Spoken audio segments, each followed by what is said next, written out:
अपने लोग भजन का मतलब समझते हैं कि एकांत गुफा में बैठ करके जो किया जाता है या एकांत कमरे में बंद करके जो किया जाता है उसे ही भजन कहते हैं। वो भी एक भजन का एक अंग है, पर उसे सांगोपांग भजन नहीं कहते। सांगोपांग भजन कहते पहले ये स्वीकार करना है संपूर्ण सृष्टि श्री भगवान की है, इसे आस्तिकता कहते हैं और ये सत्य वस्तु है। वेद और उपनिषद जिस बात को प्रमाणित करते हैं वही बात प्रमाणित मानी जाती है। भगवान एकोहम बहुश्यामा, मैं एक बहुत रूपों में हो जाऊं, वो बहुत रूपों में खेल रहे हैं। आप उस सृष्टि में भेजे गए हैं अलग अलग सेवाओं के लिए। कोई डॉक्टर है, कोई मास्टर है, विविध प्रकार के अभिनय करके हमको अपने स्वामी से इनाम लेना है। किसी को वैरागी का अनुभव एक अभिनय है, किसी का रागी का अभिनय है, लेकिन सबका एक अब स्वांग दिया गया है। अपने स्वांग को ठीक से निभा लो तो इस माया प्रपंच से मुक्त हो जाओगे, इनाम मिलेगा। अगर तुम मास्टर हो तो बच्चे में भगवत भावना करके और शिक्षा रूपी भजन उसको दीजिए। जो जिस क्लास की शिक्षा ईमानदारी से आपके अंदर यही हो कि हे प्रभु, आप बालक रूप से हमारे सामने आए हो, मैं आपको शिक्षक रूप से शिक्षा दूंगी। और उस समय यदि भगवत भाव रहा तो आपने जितने घंटे बालकों को पढ़ाया वो भजन ही है, उससे विलग नहीं। एक युद्ध क्षेत्र में खड़ा हुआ सूरवीर सामने के सैनिकों की गर्दन उतारता है अपने देश रक्षा के लिए, उसका वो भजन ही है, भजन से कम नहीं है, क्योंकि अपने धर्म के लिए वो युद्ध में वार कर रहा है। अधर्म से किया हुआ हर कार्य निष्फल है और धर्म के लिए किया हुआ हर कार्य भजन है, क्योंकि सृष्टि भगवान की है। अगर एक केवल मान लिया जाएगा कि माला चलाना इतना ही भजन है तो वो भजन के सर्वरूप को नहीं जानता है। अगर ऐसा ही हो तो अर्जुन जी कह रहे हैं श्री भगवान से कि मैं संन्यास लेकर के विरक्त होकर मांग कर खाऊंगा, पर मैं युद्ध नहीं करूंगा क्योंकि इसमें हिंसा होती है। और श्री भगवान कह रहे हैं कि नहीं, तुझे युद्ध करना ही होगा। मामुनिस्मर युद्ध च, मेरा स्मरण करते हुए तुझे युद्ध करना होगा। तो हमें ये बात समझनी कि हमको जो स्वांग मिला उसमें हम बेईमानी न करें। अगर आप डॉक्टर हैं तो मरीज रूपी भगवान की सर्वतोभावेन सेवा, आपको जो स्वांग मिला है आप उसमें बेईमानी मत कीजिए, सत्यता से चलिए, वही आपका भजन बन जाएगा, उसी से भगवान प्रसन्न हो जाएंगे। पर ये स्मृति रहे कि मैं किसका कार्य कर रहा हूं, बस अगर ये स्मृति चली गई तो अहंकार आ जाएगा। किसी भी बात का अभिमान आ जाना उपासना की वृत्ति का नाश हो जाना है। एक छोटा सा भी कार्य आपको भगवत प्राप्ति करा सकता है, उस कार्य का उद्देश्य बदल जाए। बस हम समझते हैं माला जपना ही केवल भजन। बात सुन, एक आदमी बहुत हिंसा प्रवृत्ति का था, चोर था और हिंसा में उसको सुख मिलता था। जैसे अलग अलग, वो इतना तमोगुणी था, जब किसी को काटता और तड़पता तो उसे सुख मिलता था। सैकड़ों हजारों को ऐसे काटता। एक दिन एक महात्मा उसकी मार्ग से जा रहे थे, मिल गए, उसने उनको भी वैसे ही प्रताड़ित करना चाहा। तो भगवत प्राप्त महात्मा थे, उन्होंने कहा कि बच्चा, इससे तुमको क्या मिलता है? तो संतों के दर्शन से, संभाषण से अंतःकरण की मलिनता का नाश होता है। यदि अभिमान त्याग कर संतों के पास जाया जाए तो एक एक कदम यज्ञ के समान होता है। संत दर्श को चालिए तज माया अभिमान। जो भगवान में वास्तविक रमण करने वाले महापुरुष हैं उनका प्रभाव होता है। उस पापात्मा जीव की हिम्मत नहीं हो रही थी उनकी तरफ देखने की। उनका बेटा तुम ये सब क्यों करते हो? तो उन्होंने उनका सुख के लिए करता हूं, संपत्ति छीनता हूं, मारता हूं। इसे बोले अभी तुम सुख की पहचान ही नहीं जानते हो, किसे सुख कहते हैं? तो उनका फिर मुझे बताइए आप सुख किसे कहते हैं? तो बोले हमारी बात तुम्हें तभी समझ में आएगी तब तुम निष्पाप हो गए, क्योंकि पापवंत कर सहज स्वभाव भजन मोहिते ही भावन। बोले महाराज क्या करूं जिससे मैं निष्पाप हो जाऊं? तो उनका हमारे भारत में पवित्र देश है, उनमें आप भ्रमण करो, अवगाहन करो, तुम पवित्र हो जाओगे। निष्पाप करने के लिए हमारे बहुत से तीर्थ हैं भारत में, तीर्थपाद प्रभु ने उनको प्रकट किया है। तो महाराज हम कब जानेंगे पवित्र हो गए? तो सिद्ध महापुरुष थे, उन्होंने एक शुष्क लकड़ी दी, सूखी हुई लकड़ी दी, कहा इसे ले जाओ और जब ये हरी होने लगे, इसमें किनगा आने लगे, तो तुम समझ लेना तुम निष्पाप हो गए। चला गुरु को प्रणाम करके 10 किलोमीटर चला हुआ, शाम हुई, एक वृक्ष बड़ा था उसके नीचे रुका। गांव में रहने का स्वभाव उसका नहीं था और उसमें 4-5 चोर बैठे हुए थे और वो नीचे जड़ में ऐसे जाके बैठ गया। रात्रि व्यतीत हो तो तीर्थयाटन को जाएंगे। वो ऊपर प्लान बना रहे थे कि इन गांव वालों ने मुझे बहुत सताया है, आज रात्रि में 12 बजे चारों तरफ से आग लगा देंगे और अस्त्र शस्त्र ले जो भागेगा मारेंगे, पूरे गांव को आज नष्ट करेंगे। उसके कान में पड़ी बात, उसने कहा कि तीर्थ यात्रा तो जा ही रहे हैं, अगर इन जो 4 हैं 5 हैं इनको अगर मार देते हैं तो जा ही तो रहे हैं तीर्थ यात्रा में, पूरा गांव बच जाएगा। ये पूरे गांव को मारना चाहते, पशु पक्षी है, बहुत से जीव है। तो उसने कहा भैया तुम्हारे गुरु हम हैं, आओ हम तुम्हें सलाह बताते हैं कैसे पूरे गांव को नष्ट करना है। तो चारों कूद थोड़ी पड़ेंगे, एक ही एक आएगा। चारों को हम मार दिया। सोचा अब यहाँ हिंसा हो गई, नहीं रुकेंगे। लकड़ी उठाई तो हरी हो गई। उनका गुरुजी ने कहा था जहां हरी हो जाए वापस चला गया। वहां गया संत भगवान को। संत ने कहा हम जानते थे कि तुम ऐसे स्वभाव वाले हो कि तुम्हें तीर्थ यात्रा सुहाएगी नहीं, वापस आ गए। तो उनका भगवान आपकी आज्ञा पर, आपने कहा था हरी हो, देखो हरी हो गई। बोले कौन से तीर्थ में? बोले तीर्थ नहीं किया, 4 को और मार दिया है। बोले बताइए कैसे? उन्होंने बोले देखो बेटा, पहले स्वार्थ के उद्देश्य से मारते थे तो पाप हुआ, लेकिन पूरे नगर के बचाने के लिए 4 को मारा आपने। उद्देश्य आपका दूसरों के सुख के, इसलिए मारना ये आपको तीर्थयाटन से भी अधिक पवित्र करने वाला हो गया। क्रिया वही, उद्देश्य परिवर्तन, फल का परिवर्तन। यदि हम सब अपने धर्म से चले, अपने कर्तव्य को भगवान की पूजा माने, तो जो जहां है उसको अलग से कोई मार्ग चयन नहीं करना, वही भगवान की प्रसन्नता के लिए करे, उसको वही भगवान की कृपा की प्राप्ति होगी।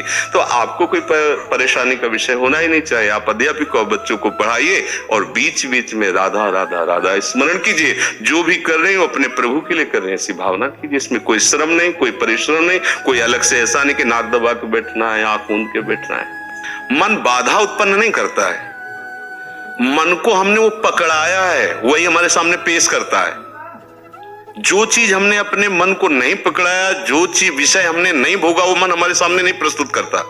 हमने गंदी बातें पकड़ाई है, गंदी क्रियाएं पकड़ाई है, गंदे दृश्य देखे हैं, गंदा चिंतन करवाया है मन से, तो वही वो बातें पकड़े हुए हैं। अब आप सत्य चिंतन की तरफ जाओगे तो जो पहला उसे डिलीट करना होगा ना, जो पहला उसे मिटाना होगा। ये जो नाम है, ये जो मंत्र है, ये उसको डिलीट करता है। तो जब कोई साधक भजन में बैठता है तो उस समय उसकी गंदी बातें सामने आती है, वो उसमें नई नहीं आ रही, जो उसमें भरी हुई है मन में, वो नाम निकाल रहा है। तभी तो मन निर्मल होता है भजन करते करते। अब उसकी प्रेरणा से आप कोई नया पाप कर्म न करें। जैसे अंदर कोई गंदी बात आ रही, आप धैर्य पूर्वक नाम जपते रहिए और विचार कीजिए जा रही है। दूसरी बात, मन वहां जाता है जहां जहां हमने अपनी प्रीता रख रखी है।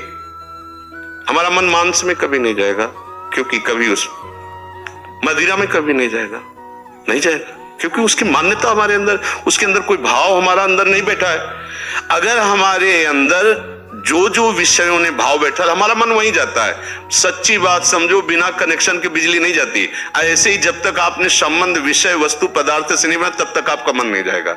तो देखो, डरना नहीं है, घबराना नहीं है, मन जहां जहां जाए बार बार वहां से हटा के अपने लक्ष्य में लगाना है। हमारी विजय होगी, क्योंकि हमारा मार्ग सत्य है और हम भगवान के जन है। पर देखो, धोखेबाजी, पाखंड, नाटक नहीं करना चाहिए इस मार्ग में।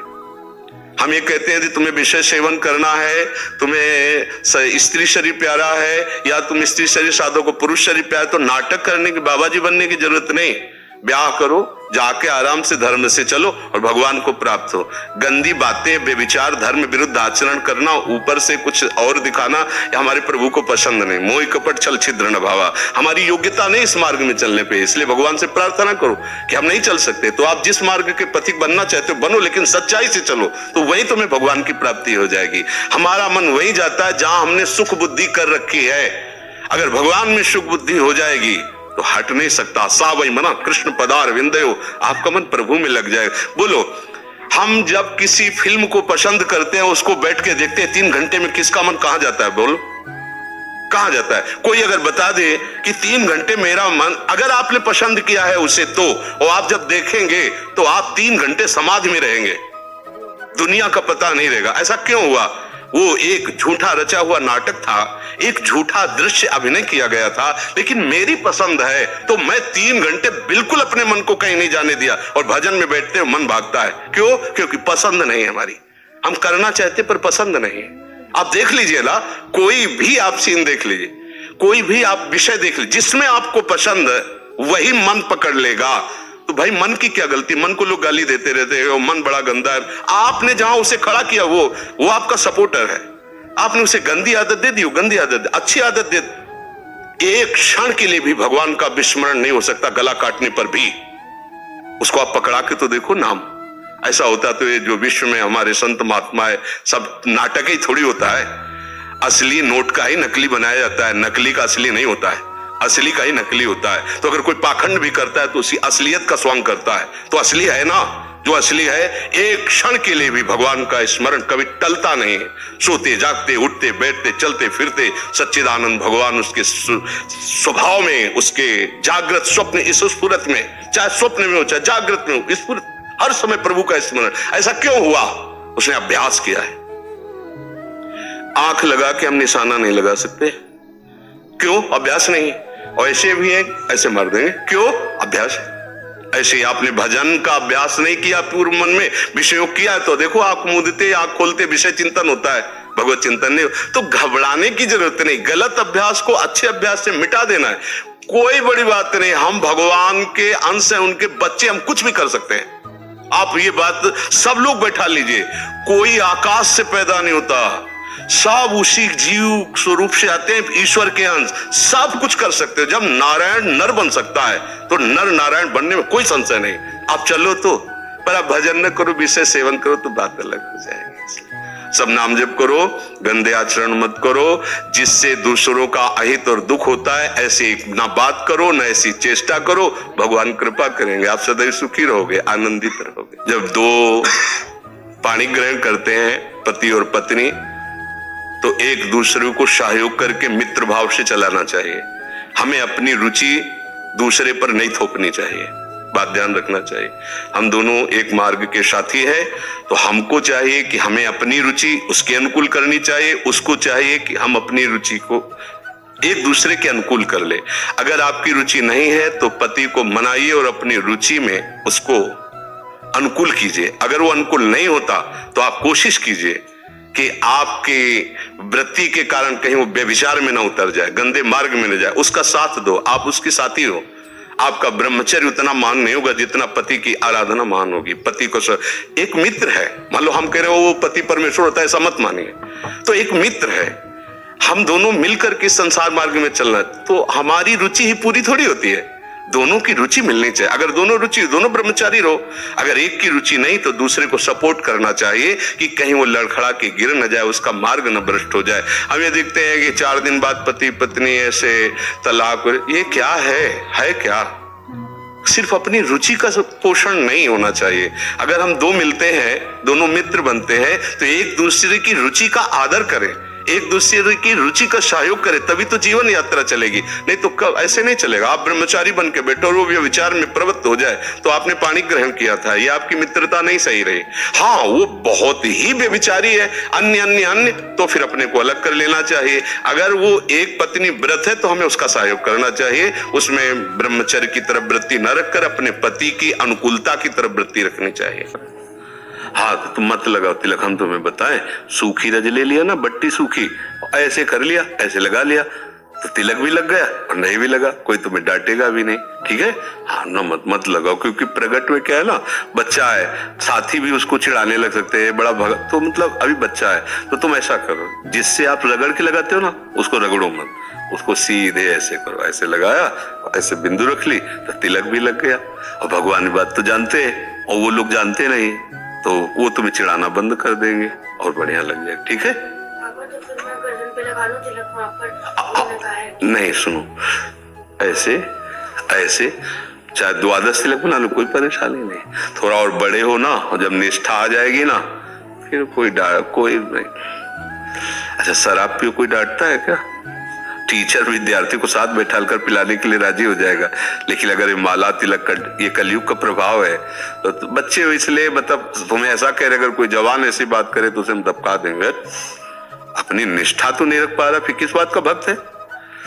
ये सम्राट अकबर आगरे आया दौड़े पे, तो वहां बड़े बड़े सब जो छोटे छोटे प्रांतों के राज कर्मचारी थे, उनमें मधुकर शाह जी भी थे, हरिराम व्यास जी के तिलक कंठी सब कई ऐसे उनको दिखाए तो जलन होती है। अब बादशाह है, उसके सामने सब हिंदू चिन्हों से, भागवतिक चिन्हों से युक्त, तो उसने ऐसे देखा कि अधिकतर अधिकारी सब कंठी तिलक, क्योंकि ब्रजभूमि और प्रभाव ऐसा, तो उनका हमारा फरमान जारी किया जाए, कल से कोई भी अगर तिलक लगा के आया तो गरम लोहे से उसका मस्तक दाग दिया जाएगा, कोई भी सभा में तिलक लगा के नहीं आएगा।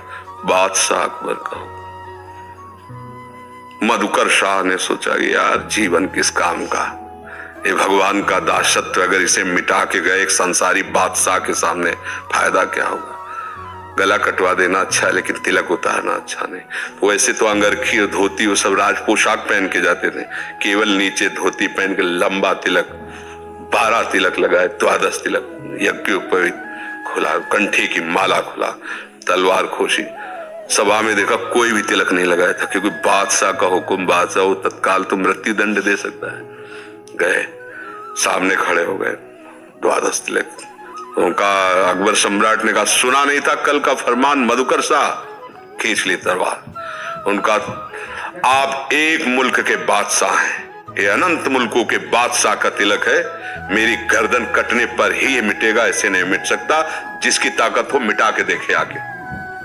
बदल गया, 1 सेकंड में बादशाह बदल। बोले वाह वाह वाह, यही हम देखना चाहते थे कि इस तिलक में किसकी निष्ठा है। धन्य है मधुकर शाह, तुम वास्तविक तिलक के अधिकारी। ऊपर बैठाला बगल, जो भागवतिक तेज से मानो ऐसा लगा कि इनसे अब कोई आंख नहीं मिला सके, भागवतिक तेज से संपन्न होकर कि ऐसे नहीं मिट जाएगा तिलक, गला कटेगा तब मिटे, देखे कौन आ। अभी फरमान जारी हो जाए कि गला काट दिया जाएगा तो सब मिटा कर चुपचाप, भैया राधा राधा तो कहला का गला कट। निष्ठा तो एक अलग चीज होती है ना, बहुत सावधान रहो। अभी बच्चे आप ऐसे कर ले।